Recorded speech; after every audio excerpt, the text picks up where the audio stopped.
Hi, this is Stan with Aluminum Products. I just wanted to give you a little demonstration on how to retrofit or to replace one of our wheels on our trolleys if you need to order a replacement wheel. So in this case, this happens to be our top toe pedal brake wheel.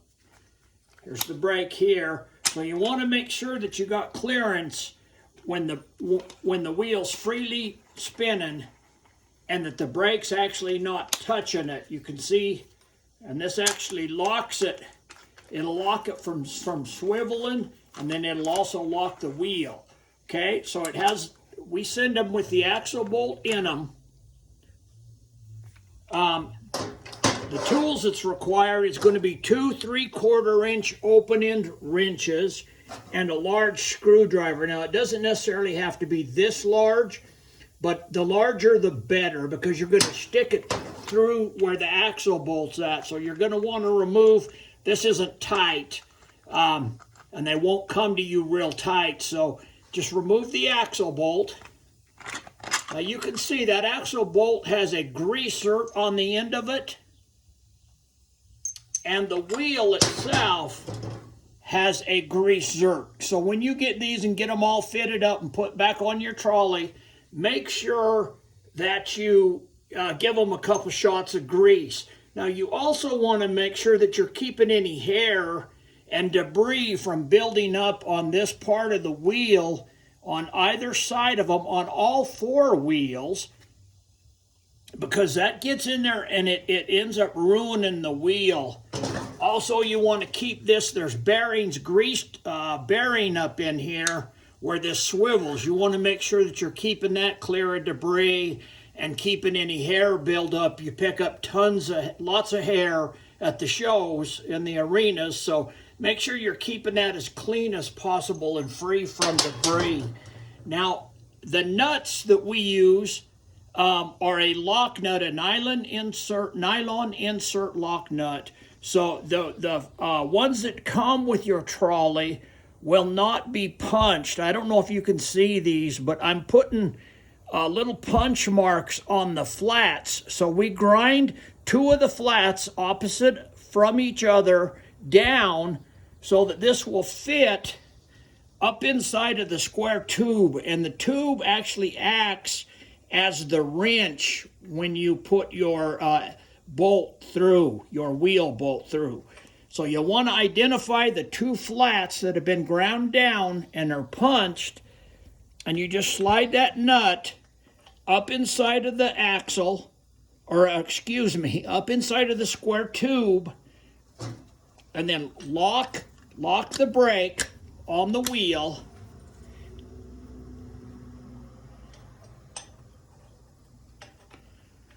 And just line the holes up, stick that.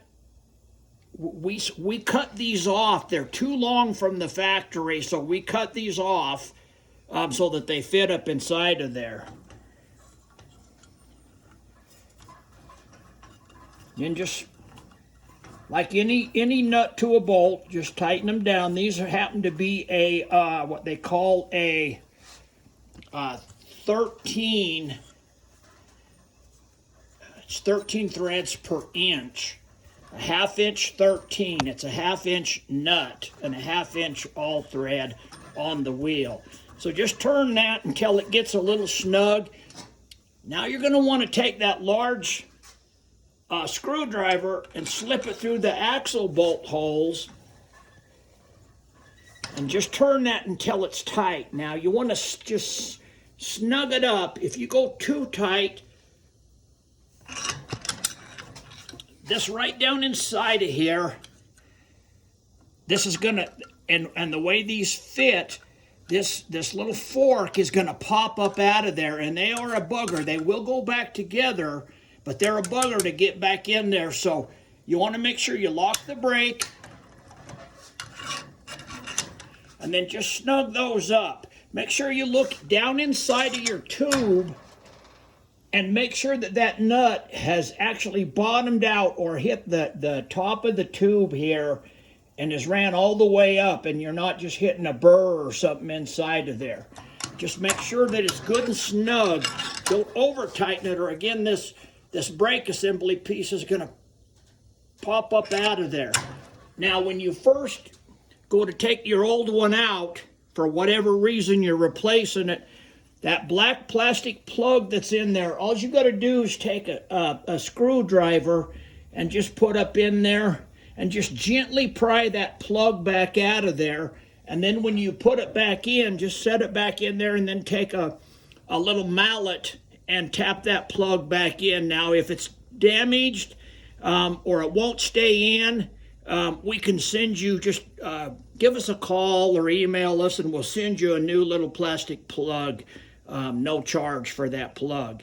Okay, then once you get that tightened down, go ahead and release the brake, or the wheel won't go back in. Now make sure you turn that wheel so that that grease zerk on the wheel is facing the outside of your trolley, not on the inside. That way it makes it easier to get a grease gun in there to it. Same with the axle bolt. Make sure you're sticking that axle bolt, the grease zerk, from the outside in. Just line that up.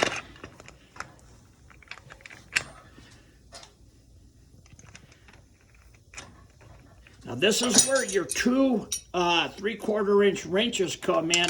You just put one on each side of that and tighten it down. You can use the closed in if that works better for you. It actually does for me. It doesn't slip off near as much. Okay, now when you tighten this down, just keep spinning your wheel until you get a little bit of resistance. You don't want it too loose. There you can see how it's freely spinning. I'm going to back that back off and spin it. See how it spins? So just tighten that down to where you get just a little bit of resistance. You don't want to put too much pressure on the bearings inside, but then you don't want this too loose and wobbly. So that's about what you want. Now, this is where you want to make sure this brake isn't rubbing down inside of here on your wheel. If it is, all you need to do is take a screwdriver and put it between the wheel and that brake, and then just pry down just gently to where that freely spins, but yet when you set the toe brake, it locks the wheel. And you can see how I can't spin it that way, or I can't turn the wheel until I free the brake up. Okay, that's all we got for you today. I hope that helps you. Thank you and have a great day.